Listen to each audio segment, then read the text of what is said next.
Hello everyone, हाय दोस्तों, नमस्कार।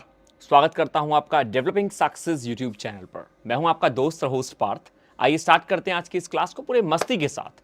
दोस्तों, ये क्लास है आपकी वोकैबुलरी को लेकर। जी हां, इन्हीं वोकैबुलरी को आप लोग वर्ड मीनिंग के नाम से भी जानते हैं, और या फिर आप यूं कहिए सिनोनिम, एंटोनियम। दोस्तों, वोकैबुलरी को आपके एग्जाम में किसी भी तौर पे पूछा जा सकता है। फिर वो आपसे ये भी दे सकते हैं कि एक वर्ड दे रखा है और उसका सिनोनिम पूछें, या फिर एक वर्ड दे रखा है और उसका एंटोनियम पूछें, जिसे आप अपोजिट के नाम से भी जानते हैं। सो दोस्तों, वोकैबुलरी एक ग्रामर का कहूं या फिर इंग्लिश का कहूं, किसी भी चीज का एक इंपॉर्टेंट पार्ट होता है और एग्जाम में मार्क्स को गेन करने के लिए सबसे ज्यादा इंपॉर्टेंट होता है।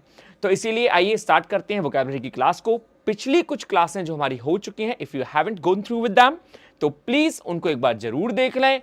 उनमें से यदि कहीं कोई क्वेश्चन है, कोई वोकैबुलरी ऐसी है जो आपको ना समझ में आई हो, so you can ask me. ठीक है, तो आइए बिना देरी के स्टार्ट करेंगे आज की इस वोकैबुलरी की क्लास को और देखेंगे हर एक वोकैबुलरी को इत्मीनान के साथ, मस्ती के साथ, आराम से।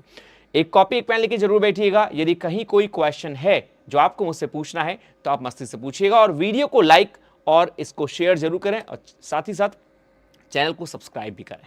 तो चलिए आइए स्टार्ट करते हैं नंबर 1 वोकैबुलरी से। आई होप कि मैं आपको ऑडिबल और विजिबल दोनों ही होऊंगा। ठीक है, तो चलिए स्टार्ट करेंगे दोस्तों नंबर 1 वोकैबुलरी से आप सभी के सामने।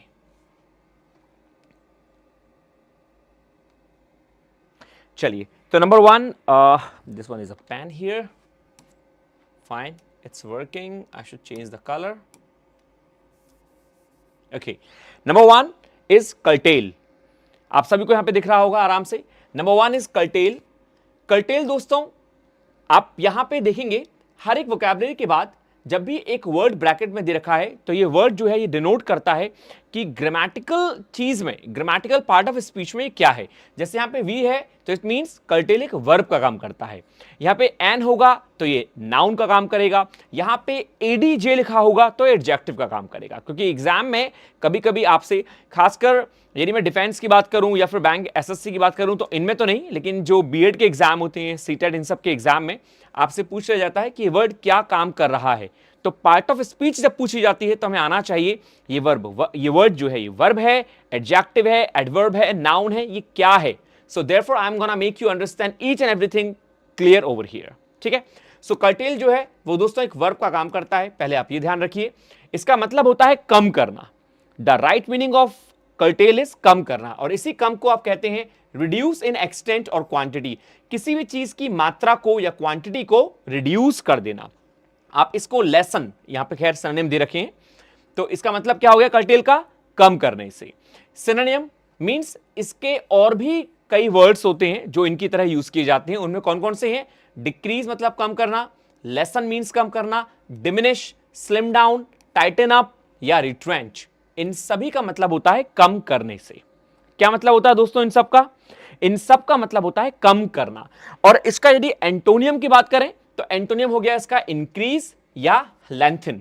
इंक्रीज का मतलब हो गया बढ़ाना, और लेंथन का मतलब भी किसी की लंबाई को खींच देना या बढ़ा देना। तो आई होप कि आप सबको क्लियर हुआ होगा। Whenever somebody ask you, the meaning of curtail means कम करना, राइट।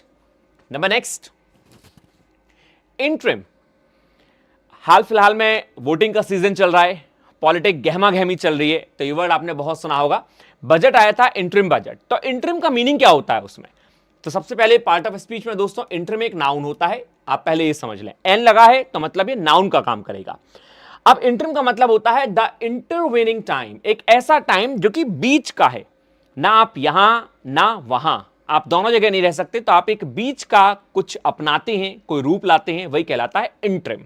ठीक है, इंट्रिम बजट में, भाई इंट्रिम बजट क्या हो गया? एक ऐसा बजट जो नया बजट आने से पहले एक बजट कुछ समय के लिए पेश किया जाए, वो इंट्रिम बजट हो गया। तो इंट्रिम का मतलब हो गया कुछ समय के लिए, मींस इंटरवेनिंग टाइम, एक ऐसा टाइम जो कि कुछ समय के लिए आया है।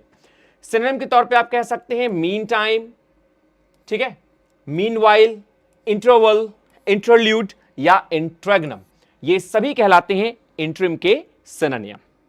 आई होप कि आप सबको क्लियर हुआ होगा यहां तक। Is everybody clear with my words? सबको क्लियर है? चलिए, number 3, impose. IMPOSE। Part of speech में दोस्तों ये एक वर्ब है। पहले तो आप ये ध्यान रखिए, पार्ट ऑफ स्पीच क्या है इसकी? वर्ब की। तो भाई वर्ब का काम करता है। दूसरा, इसका मीनिंग क्या हो गया? Force to be accepted. Impose का मतलब हो गया हिंदी में लादना। जब आप किसी पे कोई चीज लादते हैं ना कि भाई तुम्हें ये काम करना ही करना है, तो मतलब आप उसे इंपोज कर रहे हैं। तो वही हो गया फोर्स टू बी एक्सेप्टेड, किसी भी काम को स्वीकार किए जाने के लिए फोर्स करना, किसी पे दबाव डालना। तो यही हो गया इंपोज। अंडरटेकन या कंपाइल्ड विद, ठीक है, कंपाइल्ड नहीं है, कंप्लाइड विद। कंप्लाइड विद का मतलब क्या हो गया? किसी के साथ लागू कर देना, तो यही होता है इंपोज। सिनोनिम के तौर पे आप देख सकते हैं दोस्तों, थ्रस्ट, इन्फ्लिक्ट, ऑब्ट्रूड, प्रेस या अर्ज, ये सभी के सब इसके सिनोनिम हैं, राइट। इनका मीनिंग क्या जाएगा कि किसी भी चीज में दबाव डालने की कोशिश करना, थ्रस्ट पैदा करना। एंटोनियम के तौर पे आप कह सकते हैं रिमिट, इनवैलिडेट, नलिफाई, क्वैश या अबॉलिश। किसी में किसी को हटा देना, धूम धड़ाका करा देना, किसी को फोर्स ना करवाना, वहां से रिमूव करा देना, यही सब कहलाता है इंपोज का antonym. Clear? Number next, number 4, litigate. दोस्तों लिटिगेट एक लॉ का वर्ड है। तो पहले तो पार्ट ऑफ स्पीच में काम करता है ये वर्ब का, पार्ट ऑफ स्पीच के अकॉर्डिंग ये काम करेगा वर्ब का। इसका मतलब होता है go to law, be a party to a lawsuit, मतलब कोई भी चीज को कानून के अनुसार चलाना, लॉ के अनुसार चलाना, यही कहलाता है लिटिगेट। सिनोनिम के तौर पे sue, summon, indict, do slang, arraign, seek redress, इन सबका मतलब होता है कानून के तौर पे चलना या कानून में प्रवेश करना, ठीक है, कानून को अपनाना, यही कहलाते हैं इसके सिनोनिम। एंटोनिम के तौर पे इनएक्टिविटी। अब होता क्या है ना कि दोस्तों जरूरी नहीं है कि हमेशा एंटोनियम और सिनोनिम बिल्कुल हूबहू हो जो कि इनका वर्ड का मीनिंग होता है, लेकिन लगभग लगभग हो सकते हैं। जैसा देखिए यहां पे ये वर्ड है इनएक्टिविटी। एक्टिविटी का मतलब होता है काम करना, इनएक्टिविटी का मतलब काम ना करना। तो यहां पे इनएक्टिविटी का मतलब क्या हो गया कि लॉ के अकॉर्डिंग काम ना करना, वो इनएक्टिविटी हो गया। इनएक्टिवनेस, इनएक्शन, डिफेंस या एवोल्यूशन, ये सब इसी के एंटोनियम कहलाएंगे कि लॉ के अकॉर्डिंग काम ना करना या लॉ के अगेंस्ट जाना, इज कॉल्ड लिटिगेट का एंटोनियम, ठीक है। नंबर नेक्स्ट, नंबर 5 है दोस्तों टसल। टसल आपने शायद ये वर्ड सुना होगा, यदि नहीं सुना तो उसको ध्यान रखें। टसल पार्ट ऑफ स्पीच में काम करता है वर्ब का, पार्ट ऑफ स्पीच में काम किसका करता है? वर्ब का। और इसका मतलब होता है अ विगरस स्ट्रगल, एक काफी गहमा गहमी हो जाना, किसी के बाल पकड़ के लटक जाना, झगड़ा कर लेना किसी से, इज कॉल्ड टसल। आप इसे फाइट के नाम से भी जानते हैं। जी हां, एक छोटी मोटी फाइट हो जाना, या फिर छोटी मोटी का मतलब कि हां मुक्काबाजी कर देना किसी के साथ, तो वो टसल कहलाता है। तो राइटर ने क्या कहा? अ विगरस स्ट्रगल। विगरस का मतलब होता है बहुत तेज, स्ट्रगल करना। यह स्कफल, स्कफल का मीनिंग होता है हाथापाई हो जाना। हाथापाई आपने सुना होगा ना, दो लोग बात कर रहे हैं और अचानक ही एक ने किसी भी हाथ छोड़ दिया, फिर दूसरे ने भी छोड़ दिया, तो वही हाथापाई कहलाती है, स्कफल हो जाना, ठीक है।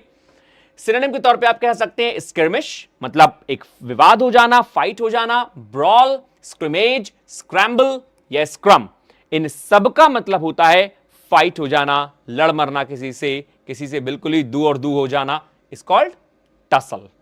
एंटोनिम के तौर पे ऑर्डरली, मतलब ऑर्डर को फॉलो करना, तो लाइट मतलब लड़ना नहीं।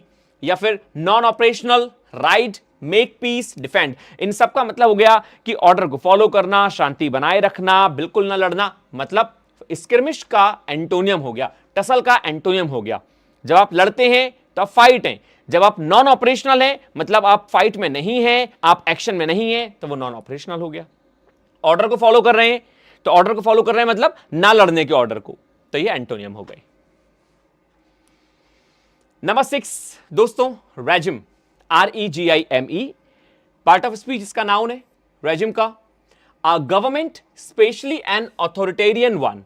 रेजिम का मतलब होता है एक ऐसी सरकार जो उस समय तंत्र को, शासन को चला रही है, वही कहलाता है रेजिम, ठीक है। नाउन है ही ये।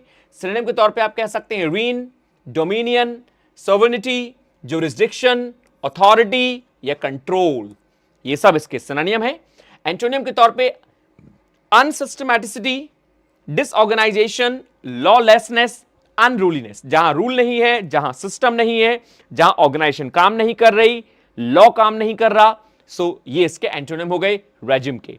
रेजिम का मतलब जहां तंत्र है, एक शासन चल रहा है, जहां शासन नहीं है वही हो जाएगा इसका एंटोनियम, ठीक है एवरीबॉडी, आगे बढ़े। चलिए नंबर 7 है दोस्तों undermine. Undermine part of speech में एक वर्ब है, ठीक है। इसका मतलब होता है डैमेज और वीकन, किसी भी चीज को ध्वस्त कर देना या कमजोर कर देना, इज कॉल्ड अंडरमाइन। किसी को कमजोर कर दिया आपने उसकी ताकत को क्षीण कर दिया, is called undermine, specially gradually और इंसिडियसली। किस तौर पे भैया? आकस्मिक रूप से, धीरे धीरे। ऐसा नहीं कि आपने अचानक से उसको कम कर दिया, किसी की ताकत को धीरे धीरे उसका क्षय होना, उसका नाश होना, साल दर साल, साल दर साल, दिन ब दिन, राइट। तो किसी की ताकत में डिक्रीज होना, यही कहलाता है अंडरमाइन, कमजोर कर देना। सिनोनिम के तौर पे सबवर्ट, उखाड़ फेंकना, सैबोटेज, थ्रेटन, वीकन या कॉम्प्रोमाइज। जी हां, सारे सही हैं। एंटोनिम के तौर पे बढ़ाना, एनहेंस करना, इंप्रूव करना और स्ट्रेंथन करना, ताकत दे देना। तो भाई एंटोनिम हो गया ताकत देना और सिनोनिम हो गए ताकत कम करने से, ठीक है। चलो नंबर 8 पे आ जाओ दोस्तों, फिस्कल। यदि आप इकोनॉमी से रिलेट करते हैं तो आपने ये वर्ड बहुत अच्छे से और आराम से सुना होगा, फिस्कल पॉलिसी होती है। तो फिस्कल एक एडजेक्टिव है, सबसे पहले तो आप ये समझ लीजिए फिस्कल क्या है, एक एडजेक्टिव है। इसका मीनिंग होता है ऑफ और relating to government revenue, especially taxes. ये वर्ड जो स्पेशली रिलेट होता है, टैक्सेस से रिलेट करता है। जो टैक्स होते हैं, गवर्नमेंट के रेवेन्यूज होते हैं, कर होते हैं, राइट, उस इकोनॉमी को डिनोट करता है फिस्कल। सिनोनिम के तौर पे रेवेन्यू, फाइनेंशियल, इकोनॉमिक, मॉनेटरी और मनी, ये सब कहलाएंगे सिनोनिम। एंटोनियम के तौर पे आप कह सकते हैं non financial, non taxable, culprit, non financial, वही वर्ड आ गया दोबारा, ऑफेंडर और अमेंड्स, ये सब इसके एंटोनियम भी कहलाएंगे। तो यहां पे देखिए दो एंटोनियम थोड़े अलग से हैं। कल्प्रेट मतलब दोषी और ऑफेंडर का मतलब दोषी। ये दोषी किस रूप में है? ये दोषी हैं जो टैक्स फॉलो नहीं करते, जो कि फिस्कल पॉलिसी को फॉलो नहीं करते, जो इकोनॉमिक कंडीशन को फॉलो नहीं करते। तो उस कंडीशन में ये यहां के एंटोनियम बन सकते हैं। एक्चुअल एंटोनियम नहीं है ये, लेकिन एंटोनियम का काम कर सकते हैं। और वैसा इसका सही एंटोनियम है एक non financial, non taxable, non financially आ गया, या सुधार करना इकोनॉमी में, अमेंड, ये इसके एंटोनियम हो गए, ठीक है। देखिए वर्ड मीनिंग और सिनोनिम एंटोनियम दोनों में डिफरेंस होता है। मैंने आपसे कहा कि फिस्कल, तो फिस्कल का वर्ड मीनिंग क्या होता है? फिस्कल का मीनिंग क्या हो गया? फिस्कल का मतलब हो गया रिलेटेड टू फाइनेंस, ये हो गया इसका मीनिंग। लेकिन मैं सिनोनिम की बात करूं तो उसके इर्द गिर्द जो राउंड अबाउट हो सकते हैं, जो घूम सकते हैं, उसके तौर पे यूज किए जा सकते हैं अगल बगल, वो उसके सिनोनिम कहला जाते हैं। नंबर 9 कहा दोस्तों कॉन्फर, CONFER। आपने बहुत सुना होगा, खासकर यदि आप जीए पढ़ते हैं तो जब आपको मैम जीए पढ़ाती हैं या सर जो भी पढ़ाते हैं, आपने उसमें पढ़ा होगा कि भाई उसको कॉन्फर किया गया, उसको नवाजा गया, किसी को उपहार दे देना, कॉन्फर करना। तो कॉन्फर जो होता है दोस्तों, पार्ट ऑफ स्पीच में एक वर्ब होता है। मीनिंग होता है इसका ग्रांट, कोई टाइटल, कोई डिग्री, कोई बेनिफिट या कोई राइट, किसी को कोई डिग्री, बेनिफिट, अधिकार या टाइटल से नवाजना, दे देना, यही कहलाता है कॉन्फर करना। सिनोनिम के तौर पे award to, decorate with, honour with, give to, give out to, किसी को कुछ देना, प्रदान करना, यही कहलाता है कॉन्फर। एंटोनिम के तौर पे विदहोल्ड, थाम लेना, रोक लेना या रिमूव कर देना, ये हो जाएंगे इसके एंटोनियम। सिंपल है, एवरीबॉडी क्लियर? चलो नंबर नेक्स्ट, नंबर 10। नंबर 10 में कहा दोस्तों कैप्ड, CAPPED। ये वर्ड जो आया है ये कैप से आया है, CAP से। अब इसी का एक वर्ड बना कैप्ड, CAPPED, जो कि अपने आप में पार्ट ऑफ स्पीच में एक वर्ब का काम करता है। मीनिंग हो गया इसका प्रोवाइड अ फिटिंग क्लाइमेक्स और कंक्लूजन टू। आप इसको कह सकते हैं घेराबंदी कर देना, एक क्लाइमेक्स दे देना, राइट, किसी को खत्म कर देना एक सीमा पे जाके, यही कहलाता है कैप्ड। ढक्कन की तरह बंद कर देना, कैप्ड कर दिया। सिनोनिम के तौर पे राउंड ऑफ, एक राउंड ऑफ फिगर ले लेना, crown, be a fitting climax, be a fitting climax to, perfect या कंप्लीट। मतलब इसका मतलब क्या है? पूरा करने से, किसी भी चीज को कंप्लीट कर लेना, समाप्त कर देना, एंड तक पहुंचा देना, यही कहलाता है कैप्ड। एंटोनियम दोस्तों ये वर्ड बहुत यूज होता है एडिटोरियल में। यदि आप न्यूज़पेपर पढ़ते हैं तो न्यूज़पेपर में आप ये वर्ड बहुत ही ज्यादा बार देखेंगे, कैप्ड। तो कैप्ड मींस किसी भी चीज को फिनिश करना। एंटोनियम के तौर पे फ्री कर देना, लिबरेट करना, क्लियर करना, इमेंसिपेट, एक्सट्रिकेट या रिड, मतलब छोड़ देना, किसी को छोड़ने को कहते हैं आप इसका एंटोनियम। चलिए नंबर 11 से स्टार्ट करेंगे। नंबर 11 है स्पिल ओवर। स्पिल ओवर अपने आप में एक नाउन का काम करता है। पहला पार्ट ऑफ स्पीच में क्या है, नाउन है। इसका मतलब हो गया एन अनएक्सपेक्टेड कॉन्सिक्वेंस और बाय प्रोडक्ट। स्पिल ओवर का मतलब हो गया एक ऐसा प्रोडक्ट जो कि बाय प्रोडक्ट है, मतलब शुरू से चला आ रहा है अपने आप ही, उसको कोई लाया नहीं है, अपने आप ही है वो। या फिर आप कह सकते हैं अनएक्सपेक्टेड, जिसकी आपने आशा नहीं की थी, ऐसा एक परिणाम निकाल देना, वही कहलाता है स्पिल ओवर। सिनोनिम के तौर पे समझेंगे अबाउंड, किसी भी चीज से घिरा हुआ होना। आपने नहीं घेरा उसको, किसी ने नहीं घेरा, वो घिरा हुआ है, अबाउंड है। Be flooded, teem, be filled, have plenty of या लग्जरिएट, किसी भी चीज से भरा हुआ होना, तो कोई चीज भरी हुई है ऑलरेडी, वही कहलाती है स्पिल ओवर। ठीक है। एंटोनियम लैक, कमी होना, वांट कमी, बी डिफिशिएंट कमी, फॉल शॉर्ट, किसी भी चीज में कमी होना, ये हो गया एंटोनियम। और स्पिल ओवर मींस भरा होना किसी भी चीज का, किसी भी चीज का घिरा हुआ होना किसी भी चीज के साथ, is called spill over. And what is the part of speech? The part of speech is noun. Clear? Number next, हो सकता है ये वर्ड थोड़े अलग हो, लेकिन दोस्तों इनको एक दो बार पढ़ेंगे आप, 1 or 2 times, so it will be easy for you to remember. Subsume, SUBSUME, subsume. Subsume दोस्तों अपने आप में पार्ट ऑफ स्पीच में एक वर्ब है, जिसका मतलब होता है किसी भी चीज को इंक्लूड कर लेना, शामिल कर लेना, किसी भी चीज को इंक्लूड और एब्जॉर्ब इन समथिंग एल्स, किसी भी चीज में इंक्लूड कर लेना, शामिल करना, यही कहलाता है सबस्यूम। सिनोनिम के तौर पे include, contain, involve, encompass, carry या एंटेल। एंटोनियम के तौर पे आप कह सकते हैं exclude, leave, prevent, omit, preclude, मतलब हटा देना, दूर कर देना, भगा देना, ये हो गया इसका एंटोनियम। शामिल कर लेना, इंक्लूड कर लेना, अपने अंदर ले लेना, कंटेन कर लेना, इन्वॉल्व कर लेना, दे ऑल आर सिनोनिम। ठीक है। नंबर 13 है दोस्तों कंसेंट, CONSENT। बहुत सारे लोग आपका कंसेंट चाहते हैं, या फिर आप अपने मॉम डैड का कंसेंट चाहते हैं, तो ये दोस्तों हो गया कंसेंट का meaning permission. Part of speech हो गई इसकी नाउन, ये पार्ट ऑफ स्पीच में काम करता है नाउन का। और बच्चों ये क्या हो गया? कंसेंट का मीन्स परमिशन लेना किसी से। सिनोनिम के तौर पे agreement, assent, concurrence, accord, authorisation, किसी से ऑथोराइजेशन लेना, अग्रीमेंट करना, एसेंट करना, मतलब सहमति लेना, तो सहमति को कहते हैं आप लोग कंसेंट। एंटोनिम के तौर पे डिसेंट, असहमत हो जाना या डिसअग्रीमेंट कर लेना, यही कहलाता है कंसेंट का एंटोनियम, मतलब असहमति। और कंसेंट का मीन्स सहमति, अप्रूवल।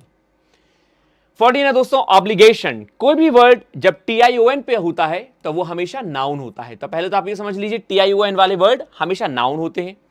अब चूंकि TION वाले वर्ड हमेशा नाउन होते हैं, तो इसका मतलब क्या हो गया? ऑब्लिगेशन, एन एक्ट और course of action to which a person is morally और लीगली बाउंड। एहसान में होना किसी के, हिंदी में आप बहुत ही शुद्ध रूप में कह सकते हैं, जब आप किसी के एहसान में होते हैं तो मतलब आप ऑब्लाइज हैं, आप कृतज्ञ हैं, आप ऑब्लिगेशन में हैं।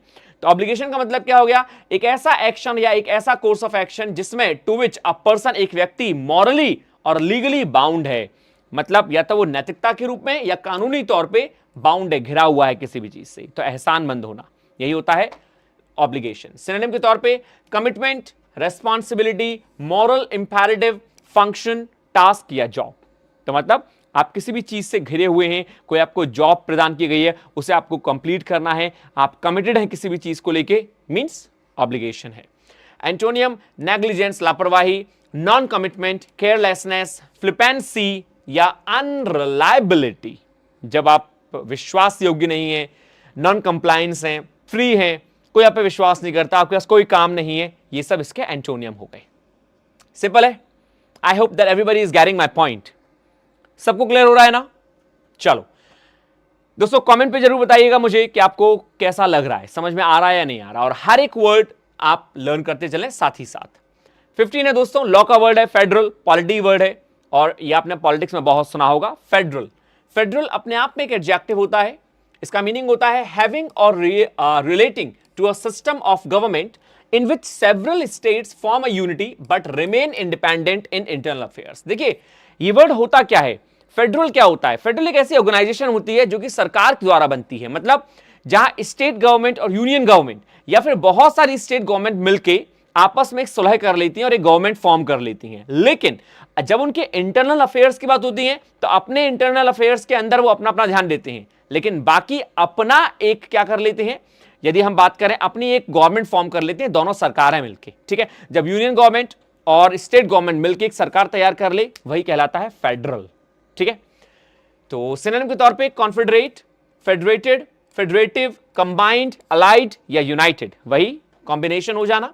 एंटोनिम के तौर पे सेपरेट हो जाना, डिफरेंट, नॉन इंटीग्रेटेड या फिर फ्री स्टैंडिंग या अनइंटीग्रेटेड, सभी इसके क्या हो गए, एंटोनियम हो गए। ये आप बिल्कुल ही फ्री हैं, अनइंटीग्रेटेड हैं, किसी से मिलजुल नहीं है आपका, सेपरेट खड़े हुए हैं, अकेले, बिल्कुल कोई मतलब नहीं है किसी से, एंटोनियम हो गया। 16 है कंटेम्प्ट। कंटेम्प्ट एक नेगेटिव वर्ड होता है, पहले तो इसको समझिए, पार्ट ऑफ स्पीच इसकी है नाउन। क्या है ये, नाउन। मीनिंग होता है द ऑफेंस ऑफ बीइंग डिसओबीडिएंट, किसी के प्रति अवज्ञाकारी हो जाना, आज्ञाकारी ना होना, डिसओबीडिएंट होना। टू और डिसरिस्पेक्टफुल ऑफ अ कोर्ट और लॉ, किसी कोर्ट या लॉ को लेकर आप डिसरिस्पेक्टफुल हैं, वही वाली बात, आप आज्ञा नहीं मान रहे हैं, कंटेम्प्ट, दोषी हैं आप, ठीक है, कंटेम्प्ट हो जाना। सिनोनिम के तौर पे डेप्रिकेशन, डिस्पैरिजमेंट, डेनिग्रेशन, ऑप्रोब्रियम या ओडियम, इन सब का मतलब होता है बहुत ही घृणात्मक हो जाना, किसी के प्रति घृणा भर लेना या फिर अवज्ञा करना, किसी की आज्ञा को ना मानना, डिसरिस्पेक्टफुल हो जाना, इज कॉल्ड कंटेम्प्ट। एंटोनिम के तौर पे वही रिस्पेक्ट, आदर, इसका एंटोनिम हो गया।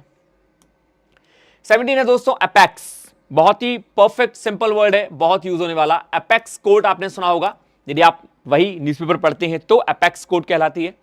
एपेक्स एक नाउन है जिसका मतलब होता है टॉप और हाईएस्ट पार्ट। तो जब मैंने आपसे कहा एपेक्स कोर्ट, तो इसका मतलब सुप्रीम कोर्ट, जो टॉप कोर्ट है। सो टॉप और highest part of something, specially one forming a point, right, एक चीज जो कि फॉर्म करती है चीजों को, या जो सबसे हाईएस्ट, सबसे बड़ी है, वही कहलाएगी एपेक्स। सिनोनिम के तौर पे समिट, ऊंचाई, pinnacle, top, highest point, part, crest या वर्टेक्स, इन सब का मतलब है बहुत ऊंचाई होना, बहुत ऊंचा होना। एंटोनियम मतलब बॉटम, एंटोनियम मतलब कि इसका एंटोनियम क्या हो गया, बिल्कुल निचला होना, सबसे पैंदे पे होना, बिल्कुल नीचे होना, तो बॉटम इसका एंटोनियम हो गया। 18 है दोस्तों परजुरी, PERJURY। परजुरी अपने आप में एक पार्ट ऑफ स्पीच में एक नाउन है, पहले आप ये समझ लें। अब नाउन के तौर पे इसका मीनिंग क्या हो गया, the offence of wilfully telling N untruth, किसी से झूठ बोलना, झूठी गवाही जिसे आप कहते हैं। तो झूठी गवाही देने को या झूठ बोलने को आप क्या कहते हैं, परजुरी। So the offence of wilfully, एक ऐसा ऑफेंस, एक ऐसी गलती, एक ऐसा अपराध, of wilfully telling N untruth, कि आप इच्छा से झूठ बोल रहे हैं इन अ कोर्ट में, after having taken N oath, क्या करने के बाद, शपथ लेने के बाद, और अफर्मेशन, किसी चीज की पुष्टि करने के बाद आप उसके बारे में झूठ बोल रहे हैं, यही कहलाता है परजुरी, PERJURY, ठीक है, क्लियर। सिनोनिम के तौर पे lying under oath, violation of an oath, making false statements, ये सब के सब इसके सिनोनिम कहलाएंगे। कि भाई लाइंग अंडर ओथ, आप जो ओथ है, जो प्रॉमिस है आपने की है, आप उसमें झूठ बोल रहे हैं। वायोलेशन ऑफ एन ओथ, आपने जो प्रॉमिस की है उसको वायोलेट कर रहे हैं, उसको भंग कर रहे हैं, उसको तोड़ रहे हैं। मेकिंग फॉल्स स्टेटमेंट्स, झूठे गवाहियां दे रहे हैं, झूठे स्टेटमेंट्स बना रहे हैं। एंटोनिम के तौर पे ऑनेस्टी, इंटीग्रिटी, प्रोबिटी, ट्रूथफुलनेस या वेरासिटी, ये सब इसके एंटोनियम हो गए, ठीक है। नेक्स्ट नंबर 19 दोस्तों, 19 है turning a blind eye. What is that mean when somebody says you turning a blind eye? दोस्तों एक फ्रेज है, वोकैबुलरी का काम करता है, लेकिन है ही अपने आप में फ्रेज, क्योंकि जब दो वर्ड एक संग मिल जाएं तो वो फ्रेज कहलाते हैं। टर्निंग अ ब्लाइंड आई दोस्तों, ये एक ईडियम है, जैसा कि लिखा हुआ है, pretend not to notice, pretend करना जिससे कोई आपको नोटिस ना कर सके, यही होता है टर्निंग अ ब्लाइंड आई, अंधा बन जाना, राइट। सिनोनिम के तौर पे laugh off, make light of, pay no attention to, pay no heed to, leave out of account, मतलब सबका मतलब एक ही है, ध्यान न देना, गड़बड़ी फैला देना, बहानेबाजी करना। एंटोनियम के तौर पे हो गया कंसीडर, ध्यान देना, फोकस करना, गिव अटेंशन टू या हीड, मतलब ध्यान देने को उसका एंटोनियम मान लिया है। 20th है दोस्तों आपके ठीक सामने blatant.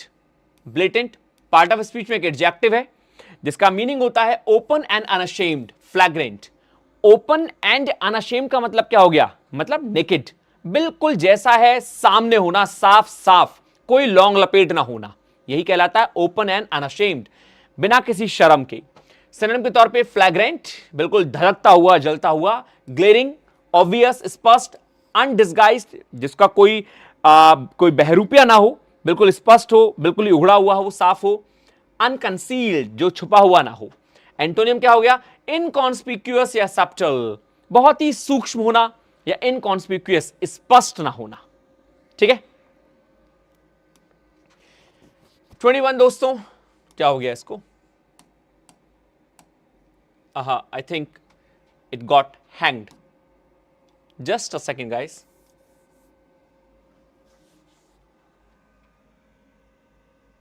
Okay, provision, PROVISION।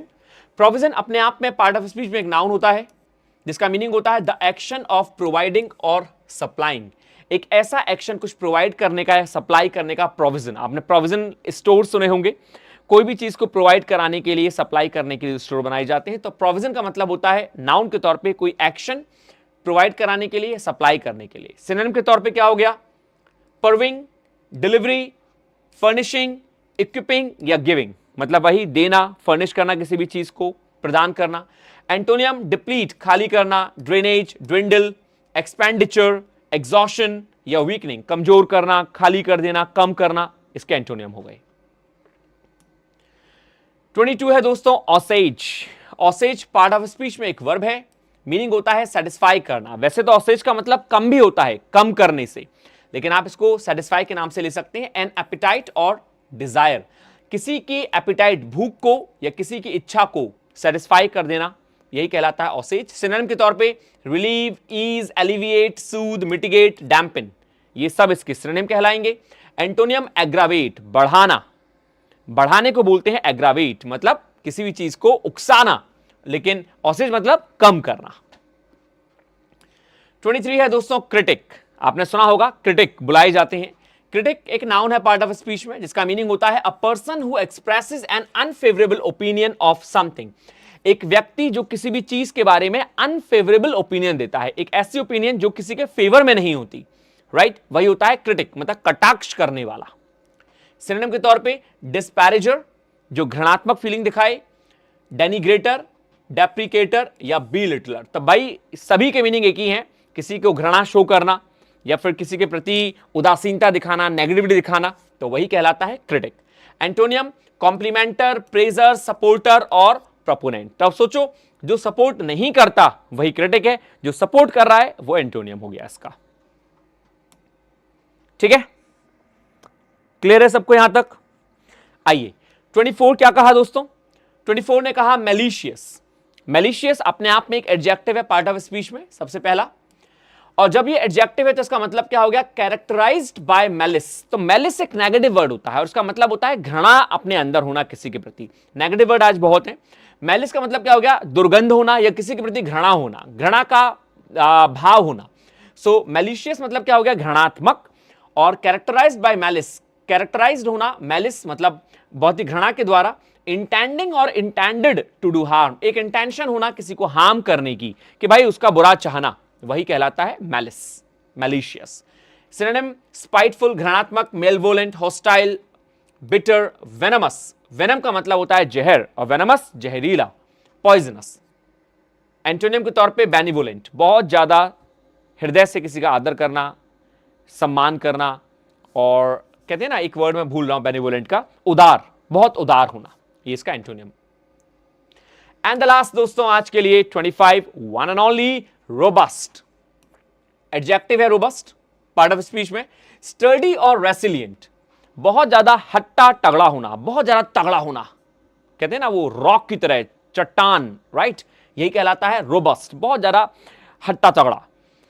Synonym के तौर पे vigorous, sturdy, tough, powerful, powerfully built या सॉलिडली बिल्ट, बहुत ज्यादा चट्टान की तरह बिल्ट हो जाना रोबस्ट कहलाता है। एंटोनियम वीक और फ्रेल, कमजोर होना, कमजोर पड़ जाना, इज कॉल्ड रोबस्ट का antonym.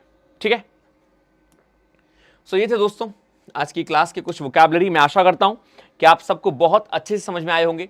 Everybody got my point, सभी ने समझे होंगे। दोस्तों अभी हम 25 वोकैबुलरी समझ रहे हैं, but in our other classes I will try my best कि मैं आपको बहुत सारी वोकैबुलरी एक साथ करवाऊं। द थिंग इज दैट अभी आपका इनिशियल पॉइंट है, फंडामेंटल है, तो वोकैबुलरी अभी आप आराम से करिए, एक एक वोकैबुलरी को समझिए। कुछ वोकैबुलरी करने के बाद then we will do in our one class around more than 50 vocabulary. ठीक है, क्योंकि बहुत सारी वोकैबुलरी उसमें से आपको आती होंगी, therefore we will go with a high speed. So anyway that's it for today. Finish करते हैं दोस्तों आज की इस क्लास को यहीं पे। आशा करता हूं कि आपको बहुत अच्छी लगी होगी। आप कमेंट बॉक्स में मुझे जरूर बताइएगा क्लास आपको कैसी लगी। This is my humble request, please leave a comment over there in the comment box. ठीक है, so thank you, take care of yourself, don't forget to miss me, stay happy, stay healthy and stay hungry. मिलते हैं next class में। Please video को like जरूर करें। Thank you दोस्तों, नमस्कार।